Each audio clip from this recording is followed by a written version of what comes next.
Au nom du Père et du Fils et du Saint-Esprit. Amen.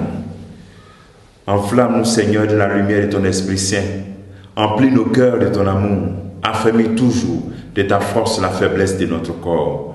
Ô Seigneur, envoie ton Esprit et tout sera créé, et tu renouvelleras la face de la terre. Bien-aimés dans le Christ, nous sommes aujourd'hui mardi 15 mars, et la parole de Dieu qui nous est proposée est extraite de l'évangile de Matthieu chapitre 23, versets 1 à 12. En ce temps-là, Jésus s'adressa aux foules et à ses disciples, et il déclara: les scribes et les pharisiens enseignent dans la chair de Moïse.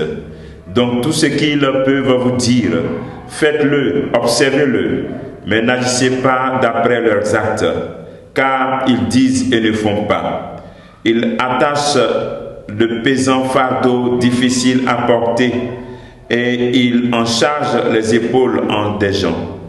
Mais eux-mêmes ne veulent pas les remuer du doigt. Toutes leurs actions, ils le font pour être remarqués des gens.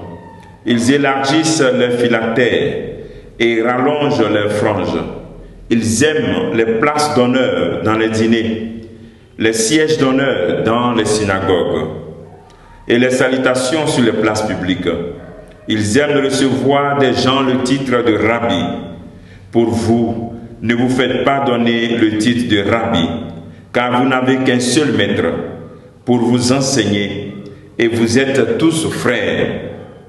Ne donnez à personne sur terre le nom de Père, car vous n'avez qu'un seul Père, celui qui est aux cieux. Ne vous faites pas non plus donner le titre de maître, car vous n'avez qu'un seul maître, le Christ. Le plus grand parmi vous sera votre serviteur. Qui s'élèvera sera abaissé, qui s'abaissera sera élevé. Acclamons la parole de Dieu. Louange à toi, Seigneur Jésus. Ils disent et ne le font pas. Nous ne pouvons pas suivre cette manière d'enseigner. Le Seigneur condamne le vécu des leaders religieux, des responsables religieux de son époque. Le Christ condamne l'incohérence, le manque de sincérité de ses responsables, le manque de cohérence de ses religieux avec Dieu et avec le peuple. Le rêve fondamental de ces scribes et des pharisiens, c'est qu'ils disent et ils ne font pas, et qu'ils aiment les éloges, les grandes places, l'incohérence de leur vie. Voici l'erreur que le Christ condamne. On pourrait se demander, est-ce qu'il s'agit aussi ainsi aujourd'hui de nos leaders religieux d'aujourd'hui?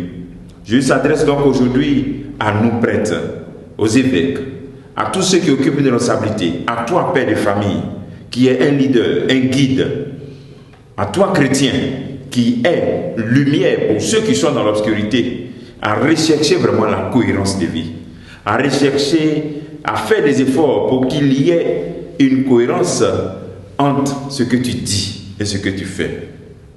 Je ajoute les éléments pour identifier cette incohérence.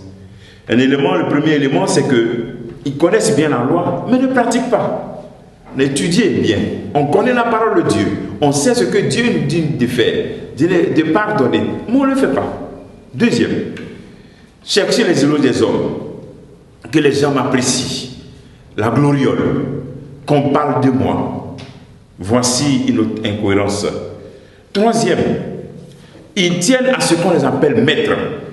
Ils veulent être des maîtres, être au-dessus, le pouvoir. Et quatrièmement, les privilèges. Voici les éléments, les indicateurs pour déterminer les éléments d'incohérence dans la vie des responsables, prêtres, religieux, évêques, responsables de famille, chrétiens. Dans la communauté chrétienne, selon la vision de Christ, cela ne doit pas être ici. Dans la communauté chrétienne, toutes les fonctions doivent être assumées dans le sens du service. Tout ce que nous avons comme responsabilité dans le sens du service. Le Christ n'appelle personne maître, personne père. C'est pour tout simplement savoir que les fonctions là, ce n'est pas dans le sens d'exercer le pouvoir sur les autres, mais tout simplement le service.